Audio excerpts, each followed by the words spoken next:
صحیح بخاری اور مسلم دونوں میں حدیث موجود ہے کہ نبی علیہ السلام نے فرمایا کہ دجال جب مدینہ شریف کی طرف آئے گا تو اس وقت مدینہ کے 7 دروازے ہوں گے، ہر دروازے کے اوپر 2 فرشتے مقرر ہوں گے جو حفاظت کریں گے، اسے مدینہ میں داخل نہیں ہونے دیں گے، حتیٰ کہ وہ احد پہاڑ کے پیچھے جا کے قیام کرے گا اور پھر فرشتے اسے شام کی طرف دھکیل دیں گے۔ اور صحیح مسلم میں حدیث ہے کہ مکہ اور مدینہ کے سوا ہر جگہ وہ داخل ہوگا، مکہ اور مدینہ اس کے لیے حرام ہوگا، مکہ اور مدینہ کی حفاظت ہوگی۔ الحمدللہ یہ ہمارا عقیدہ ہے۔ بخاری اور مسلم دونوں میں حدیث ہے کہ دین قرب قیامت میں مکے اور مدینے میں آ جائے گا، اور مسلم کی حدیث کے الفاظ ہیں 2 مساجد میں آ جائے گا، حرم مکہ اور حرم مدینہ۔ ویسے یہ بات ٹھیک ہو گئی ہے کیونکہ حضور کے زمانے میں جو مکہ تھا نا، وہ اس وقت سارا کا سارا مکہ شریف کی مسجد میں آ چکا ہے، اتنی توسیع ہو چکی ہے۔ اور نبی علیہ السلام کے زمانے میں جتنا مدینہ شریف ایز اے سٹی تھا نا، وہ سارے کا سارا مسجد نبوی میں آ چکا ہے۔ مسجد نبوی اتنی بڑی ہے، وہ جو حضور علیہ السلام نے فرمایا نا کہ 2 مسجدوں میں واپس آ جائے گا، یعنی ادھر لوگ پناہ کے لیے آئیں گے جیسا کہ سانپ اپنے بل میں واپس آتا ہے حفاظت کے لیے۔ اس میں حضور نے ایمان کو سانپ سے تشبیہ نہیں دی، بلکہ ایمان بچانے کے عمل کو سانپ کے عمل سے تشبیہ دی ہے، جس طرح سانپ اپنے آپ کو بچانے کے لیے بل میں آ کے اپنی حفاظت کرتا ہے۔ تو یہ واضح حدیث ہے کہ دجال مکے اور مدینے میں داخل نہیں ہوگا۔ اب یہ جو حدیث ہے نا، جو بڑے لوگوں کو پریشان کرتی ہے، کہ بخاری مسلم میں ہے کہ نبی علیہ السلام فرماتے ہیں میں نے خواب دیکھا جس میں مجھے بڑا خوبصورت شخص دکھایا گیا جس کے لمبے بال تھے یعنی زلفیں تھیں، اور اس سے پانی کے قطرے ٹپک رہے تھے، اور 2 شخص کے سہارے ان کے کندھے پہ ہاتھ رکھا ہوا طواف کعبہ کر رہا تھا۔ تو مجھے پوچھنے پر فرشتوں نے بتایا کہ یہ مسیح ہیں، عیسیٰ ابن مریم، اور یہ حضور کو خواب دکھایا گیا۔ تو ظاہر ہے خواب تو وحی الہی ہے۔ سورۃ الصفات میں آتا ہے کہ حضرت ابراہیم علیہ السلام کو خواب اللہ نے جو دکھایا تھا نا، وہ وحی الہی تھا، اس لیے تو وہ اتنی بڑی ایکٹیویٹی پرفارم کرنے کے لیے تیار ہو گئے تھے، بیٹوں کو ذبح کرنے کے لیے۔ اور بخاری مسلم دونوں میں حدیث ہے خواب نبوت کا 46واں حصہ ہے، نبیوں کے خواب تو سچے ہوتے ہیں۔ اور پھر نبی علیہ السلام فرماتے ہیں، تو میں نے پوچھا یہ کون ہے، تو مجھے بتایا کہ یہ مسیح دجال ہے۔ اچھا، اکثر لوگ یہ پوچھتے ہیں کہ دجال کو مسیح کیوں کہا جاتا ہے؟ مسیح تو حضرت عیسیٰ ہیں، تو سر اس کو جھوٹا مسیح کہا جاتا ہے دجال کو، اس کو مسیح نہیں کہا جاتا، مسیح دجال کہا جاتا ہے، یعنی جعلی مسیح، اور یہ ہیں عیسیٰ بن مریم اصلی مسیح۔ تو وہ مسیح نہیں ہے، وہ جھوٹا مسیح ہے، کیونکہ یہودیوں کی کتاب میں یہ لکھا ہوا ہے کہ ایک مسیح آئے گا، بنی اسرائیل کے اندر وہ مسیح آیا، ان کو سمجھاتا رہا، اس وقت انہوں نے اس مسیحا کے قتل کے فتوے جاری کر دیے، اس کو اللہ نے اوپر اٹھا لیا۔ کون؟ عیسیٰ ابن مریم۔ لیکن ان کو پتہ ہی نہیں چلا کہ اب وہ جو دجال آئے گا نا، وہ کہیں گے کہ اچھا یہ ہے ہمارا مسیحا، تو وہ دھوکہ کھا کے دجال کو عیسیٰ ابن مریم مسیح مان لیں گے۔ یہ اللہ کو ان پر عذاب ہوگا کیونکہ انہوں نے پیغمبروں کے ساتھ غداری کی ہے، تو اس کی سزا تو بھگتیں گے۔ تو نبی علیہ السلام کو بتایا کہ یہ مسیح دجال ہے۔ دجال کہتے ہیں دھوکہ دینے والے کو، جعلی مسیح، اس لیے ہم انگلش میں کہتے ہیں کرائسٹ، عیسیٰ ابن مریم کو، اور اس کو کہتے ہیں اینٹی کرائسٹ۔ لیکن یہ واقعہ خواب کا ہے۔ خواب کا واقعہ تشبیہ کے طور پہ ہوتا ہے، ایکچوئل نہیں ہوتا۔ مثلا بخاری مسلم دونوں میں حدیث ہے، نبی علیہ السلام نے فرمایا میں نے خواب دیکھا کہ میرے ہاتھ میں 2 سونے کے کنگن ہیں، تو اس کی وجہ سے میں بڑا پریشان ہوا، پھر میں نے اس پہ پھونک ماری تو وہ غائب ہو گئے، اور اس کی تعبیر میں نے 2 جھوٹے پیغمبروں سے کی جو ظاہر ہوں گے، اور وہ حضور کی زندگی میں ظاہر ہوئے۔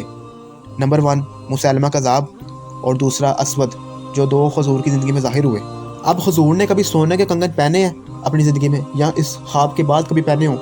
لیکن خواب میں ایسی چیز دکھائی گئی جو تشبیہ کے طور پہ ہوتی ہے۔ خواب ایک ڈپارٹمنٹ ہی الگ ہے۔ صحیح بخاری میں ہے کہ نبی علیہ السلام نے غزوہ احد سے پہلے ایک خواب دیکھا کہ آپ کے سامنے ایک گائے ذبح ہو رہی ہے، اور اتنا خون نکلا اس کا کہ نبی علیہ السلام گھبرا گئے۔ آپ کو پتہ چل گیا کہ میرے اصحاب میں اس میں شہید ہوں گے۔ 70 کے قریب صحابہ شہید ہوئے۔ مدینہ کا کوئی گھر نہیں تھا جس میں کوئی میت نہ گئی ہو، ایک بہت بڑا لوس تھا۔ واضح ایک فتح شکست پہ بدل گئی۔ وہ چند تیر اندازوں کی نبی علیہ السلام کی نافرمانی کرنے کا سبب بعد میں اللہ نے معاف کر دیا۔ سورۃ العمران میں پوری ایک منٹری آئی ہے۔ بہرحال اس میں نبی علیہ السلام نے گائے کے خون کی تشبیہ دی ہے۔ یعنی اس طرح کے خواب بعض اوقات کوئی مناظر دکھائے جاتے ہیں۔ وہ دجال والا بھی جو منظر ہے وہ خواب کا ہے، اس سے یہ ثابت نہیں ہوتا کہ دجال طواف کعبہ کر رہا ہوگا۔ بعض نے ویسے کہا کہ اس طواف سے مراد یہ ہے کہ خانہ کعبہ کے باہر گھوم رہا ہوگا اور کوشش کرے گا کعبہ میں داخل ہونے کی۔ یہ بھی تعبیر ہو سکتی ہے، لیکن یہ دور کی ہے۔ خواب کی جو چیز ہے وہ فزیکل نہیں ہوتی۔ پھر بعض کہتے ہیں یہ دجال اس وقت طواف کر رہا ہوگا جب اس کا فتنہ ظاہر نہیں ہوا ہوگا، جب فتنہ ظاہر ہوگا تو اب وہ داخل نہیں ہو پائے گا۔ لیکن یہ بھی دور کی طویلات ہیں۔ سب سے بیسٹ طویل جو میں نے آپ کو اتنی مثال دی ہے کہ خواب میں جو منظر دکھایا جاتا ہے ایگزیکٹلی وہ منظر نہیں ہوتا۔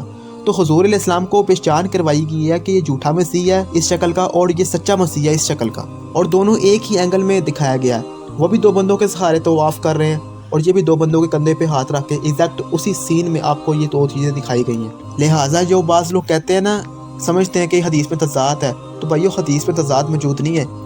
ابو داؤد ترمذی میں حدیث ہے کہ نبی علیہ السلام نے فرمایا قیامت اس وقت قائم نہیں ہوگی جب تک 30 جھوٹے دجال نہ پیدا ہو جائیں۔ غلام احمد قادیانی انہی دجالوں میں سے ایک دجال ہے۔ پھر حدیث میں آتا ہے کہ اس میں سے ہر ایک دعویٰ کرے گا کہ میں اللہ کا پیغمبر ہوں۔ یہ دجال بھی پہلے پیغمبر ہونے کا دعویٰ کرے گا، پھر خدائی کا دعویٰ کرے گا، اور بخاری مسلم میں یہاں تک آتا ہے کہ اس کے حکم سے بارش برسے گی، وقتی طور پر، آزمائش کے طور پر زمین اگائے گی۔ وہ آتا ہے نا بخاری مسلم میں، ایک مومن کھڑا ہوگا، وہ کہے گا کہ تو دجال ہے، وہ کہے گا میں تجھے قتل کر کے تیرے 2 ٹکڑے کر کے تجھے زندہ کروں گا، اور وہ یوں کر بھی دے گا، اس کے 2 ٹکڑے کرے گا، اس کے درمیان یوں چلے گا، پھر 2 ٹکڑے جوڑ کر زندہ کرے گا، اور وہ کہے گا کہ دیکھ یہ خدا ہی کام کر سکتا ہے، تو میں خدا ہوں۔ وہ کہے گا تیرے اس عمل نے میرے ایمان میں اضافہ ہی کیا، کیونکہ مجھے تو حضور کی بات پہنچی تھی کہ وہ اس طرح کرے گا، اب تو میرے قتل پہ قادر نہیں ہو سکے گا اس طریقے سے 2 ٹکڑے کرنے پہ۔ وہ کوشش کرے گا تو وہ تانبے کی بنا دی جائے گی اس کی گردن، وہ غصے سے اس کو اٹھا کر اپنی جہنم میں پھینکے گا، لیکن وہ جنت میں پہنچ جائے گا، یعنی موت اس کو آ جائے گی۔ تو نبی علیہ السلام نے فرمایا وہ اس زمانے کا سب سے بہترین شہید ہوگا، سید الشہداء، جو المستدرک الحاکم میں آتا ہے نا کہ سید الشہداء حمزہ ابن عبد المطلب ہیں، یا وہ شخص جو سید الشہداء ہوگا جو جابر حکمران کے سامنے کلمہ حق بلند کرے گا یہاں تک کہ اسے قتل کر دیا جائے گا۔ حسین ابن علی سید الشہداء ہیں، اور وہ مومن سید الشہداء ہوگا جو دجال کے سامنے کھڑا ہوگا۔ جبکہ بخاری مسلم میں آتا ہے کہ دجال کے ماتھے پہ ایبریویشن کاف فے رے لکھا ہوگا، کافر لکھا ہوگا، لیکن مومن پہچان لے گا ایبریویشن کاف فے رے۔ قیامت تک جتنے فتنے آئیں گے دجال سے بڑا کوئی فتنہ نہیں ہوگا، اللہ تعالیٰ میں اس سے محفوظ رکھے۔ اور آخر پہ میں دجال کے فتنے کی سرگوبی کے لیے ایک حدیث بیان کر کے اپنی بات کو کمپلیٹ کروں گا۔ صحیح مسلم میں حدیث ہے کہ جو شخص سورۃ کہف کی پہلی 10 آیات یاد کرے گا، اور ایک دوسری حدیث مسلم میں آتا ہے کہ آخری 10 آیات یاد کرے گا سورۃ کہف کی، تو وہ 10 آیات یاد کرنے کی بدولت دجال کے فتنے سے بچ جائے گا۔ بہرحال سورۃ کہف کی پہلی 10 آیات بھی یاد کر لینا تو وہ دجال کے فتنے سے بچ جائے گا۔ اللہ تعالیٰ سے دعا ہے کہ جو میں نے حق بات کہی اللہ تعالیٰ ہمارے دلوں میں راسخ فرمائے، اور اگر جذبات میں میرے منہ سے کوئی بری بات نکل گئی تو اللہ تعالیٰ ہمارے دلوں ہی سے معاف کر دے، اور ہمیں کتاب و سنت کی صحیح تعلیمات پر عمل کرنے کی اور دوسروں بھائیوں تک پہنچانے کی توفیق عطا فرمائے۔ جزاکم اللہ خیرا وما علینا الا البلاغ المبین۔